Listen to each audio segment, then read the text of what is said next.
महिला शक्ति संगम 2026 का आयोजन आज 15 अप्रैल को दोपहर को कोटा में केट महिला विंग संस्था के तत्वावधान में शहर की विभिन्न महिला हितों के लिए कार्यरत संस्थाओं के साथ नारी सशक्तिकरण एवं नेतृत्व विषय पर महिला शक्ति संगम 2026 कार्यक्रम का आयोजन किया गया।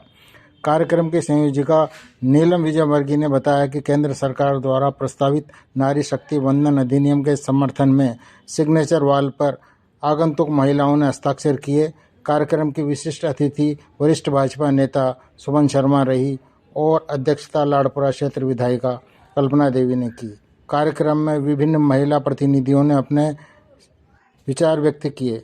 इस अवसर पर सभी संस्थाओं के प्रतिनिधियों को केट महिला विंग ने सम्मान प्रतीक भेंट किए।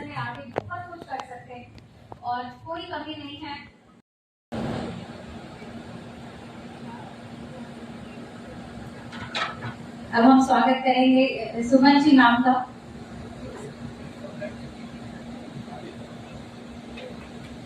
बहुत बहुत स्वागत नाम आपका आज के इस। हमारी हिस्सेदारी हर चीज में होती है। हम आधी आबादी पर अपना वर्चस्व रखते हैं, तो क्यों ना नेतृत्व में भी अपना वर्चस्व उतना ही रखें। इसी के लिए आज ये नारी संगम जो आप देख रहे हैं, यहाँ जो हमारा मोटो था, इसमें ये था कि हम सभी संस्थाओं के प्रेसिडेंट्स को, सभी संस्था अध्यक्षों को बुलाए ताकि उनको आगे कहीं लीडरशिप में कहीं जाना है तो वो देखे उज्ज्वला की, आवास की, और हम बात करें ड्रोन दीदी की, लखपति दीदी की, मुद्रा लोन की, जो महिला उद्यमिता के क्षेत्र में आगे जा रही हैं। कहीं ना कहीं महिलाएं वो अपने घर से निकलती हैं, लेकिन कहीं ना कहीं उनको सपोर्ट मिल नहीं पाता है।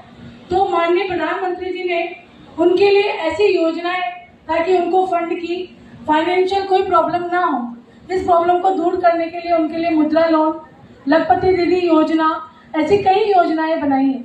आज हम बात करते हैं बेटी बचाओ बेटी पढ़ाओ, स्वच्छता अभियान, या और भी बहुत सारी ऐसी योजनाएं हैं जिनके अंदर बच्चियों को सबसे अच्छी ऐसी योजना है जिनमें हमारे बच्चों को बहुत सपोर्ट मिल रहा है।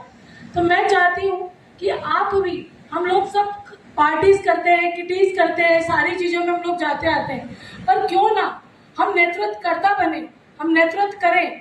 हमारे को जब चांस मिला है तो पहुंचा पाएंगे जब एक दूसरे की मदद करेंगे, एक दूसरे का हाथ थाम कर चलेंगे, हाथ छोड़ करके नहीं। मैं सरप्राइज भी बहुत थी। कल्पना मैम, आप देर से आई। इतने बुद्धिजीवी महिलाएं कोटा में रहती हैं क्या? कोटा में छात्रों के बारे में जरूर सुना था कि वो केंद्र है शिक्षा का, पर महिलाएं भी इतनी बुद्धिजीवी। जब तीनों वक्ताओं ने अपनी बात रखी तो मैं सरप्राइज थी। रियली आप लोग बहुत अच्छा बोले और अपने अपने फील्ड के आप लोग महारत हो। आप लोगों को बहुत बहुत धन्यवाद। इस कार्यक्रम के बीच हमारे बीच आप सब की प्यारी और लाडली हमारी विधायक आदरणीय कल्पना जी, जो आप सब लोगों की शान भी है, क्योंकि कोटा से विधायक आती हैं और जयपुर की धरती के विधानसभा पे गूंजती हैं, तो आप सब की आवाज वहां बुलंद होती है। तो एक बार जोरदार तालियां बजनी चाहिए। और तीनों मैं कहूँगी बहुत ही गुणी देवियां जो बैठी हैं, आप सबका भी बहुत बहुत स्वागत। और यहाँ उपस्थित सभी बुद्धिजीवी महिलाएं, अगर मैं कहूँ कि किट्टी, किचन, पिक्चर, ड्रेसेस, इनके अलावा भी महिला अपने जॉनर में सोचती है, तो ये बहुत बड़ी बात है। और ये सब आप सोचने वाली बहनें यहाँ बैठी हैं। और नीलम, जिसने मुझे ये अवसर दिया कि आपके बीच में आके मैं अपनी बात रखूं, नीलम आपको बहुत बहुत धन्यवाद इसके लिए। ऐसे तो हम कैट का जब प्रोनाउंसिएशन करते हैं, जब इसने मुझे फोन पे कहा, मुझे इस संस्था के बारे में जानकारी नहीं थी, इसके लिए हमको बुरे वो ये काम कर रही है सब। मैं कहूंगी कि ये जरूरी है कि हमें फाइनेंशियल पावर के लिए हमें संगठित होना सबसे पहले जरूरी है। जो नीलम ने आप सब लोगों को किया, हम लोग बिजनेस वुमेन बने, ये बहुत जरूरी है। कई हैं भी। एक प्रश्न और उठता है, जब आप, या आई थिंक आप बोली थी मैम, कि अपने हस्बैंड के बिजनेस को संभाल के हम बिजनेस वुमेन बनते हैं, तो उसमें हमारी सफलता नहीं है। हम अपने द्वारा माने बोया गया और फिर उसको प्रस्फुटित किया गया, तब जब बिजनेस वुमेन तैयार होती है तो वो परफेक्ट वुमेन हो जाती है। ये एक परिभाषा बहुत जटिल है लेकिन बहुत अच्छा लगता है, क्योंकि लोगों को लगता है कहीं कुछ नहीं करना है तो चलो पॉलिटिक्स करते हैं, कहीं सफलता नहीं मिली तो चलो पॉलिटिक्स करते हैं। बहनों, पर ऐसा नहीं है, ये बिल्कुल गलत है। बहुत कुछ करना पड़ता है इस राजनीति के लिए, और अपनी कुशलता को प्रकट करने के लिए उस पुरुषों के जमात में यदि महिला राजनीति करती है तो बहुत सरल रास्ता नहीं होता है। वहां पहुंच के भी अपनी काबिलियत को साबित किए, लेकिन दोहरा मापदंड चलता है मित्रों। हमारे समाज की ये मानसिकता है, पितृसत्तात्मक हमारा देश है, जहां उनकी बातें बहुत जोर से वातावरण में फैल जाती है और हमारी बातें कहीं दब जाती है। तो हम पे ये आरोप लगे कि ये महिलाएं राजनीति क्या करेंगी, इनका काम चूल्हा चौका संभालो, थोड़ा घर संभालो, जाके पिक्चर देख लो, थोड़ा घूम लो, थोड़ा पति के संग घूमाओ, बच्चों को घुमा लो, यही काम है इनका। ये राजनीति के मंचों को क्या संभालेंगी।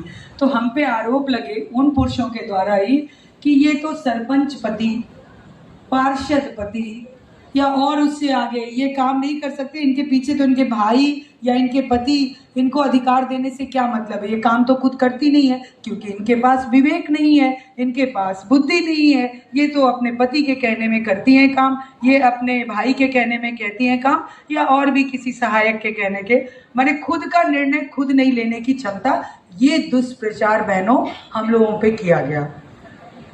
इसके पीछे बहुत लंबी कहानी है, मैं इतनी लंबी कहानी पे नहीं जाऊंगी, लेकिन इसके पीछे एक दुष्प्रचार था कि महिलाओं को कमजोर किया जाए, उनको आगे बढ़ने नहीं दिया जाए। उस लड़ाई को तोड़ के कुछ बहनों ने साबित भी किया कि वो सबसे अच्छी सरपंच भी हैं, वो सबसे अच्छी पार्षद भी हैं, वो सबसे अच्छी मेयर भी हैं। तो अगर हम ये कर रहे हैं, हमारे बच्चे देख रहे हैं और वो सीख रहे हैं, तो ये आपके ऊपर है, हम सबके ऊपर है कि हम हमारे बेटों को भी क्या सिखा रहे हैं। फिर उसकी शादी हो जाएगी, फिर आप बहू में नुक्स निकालोगे, और अगर वो पलट के कह दे कि मम्मी आप भी तो कर रही थी दादी के साथ ऐसे, फिर आपको बहुत बुरा लगेगा कि देखा शादी के पहले तो मेरा बेटा बहुत अच्छा था, पर फिर पता नहीं क्या हो गया। अब पता नहीं क्या हो गया, कैसे पता नहीं क्या हो गया, ये आपको देख के ही वो बेटा कर रहा है। तो आपका आचरण, आपका व्यवहार इसी तरह से ही आप सिखा सकते हो, नहीं कि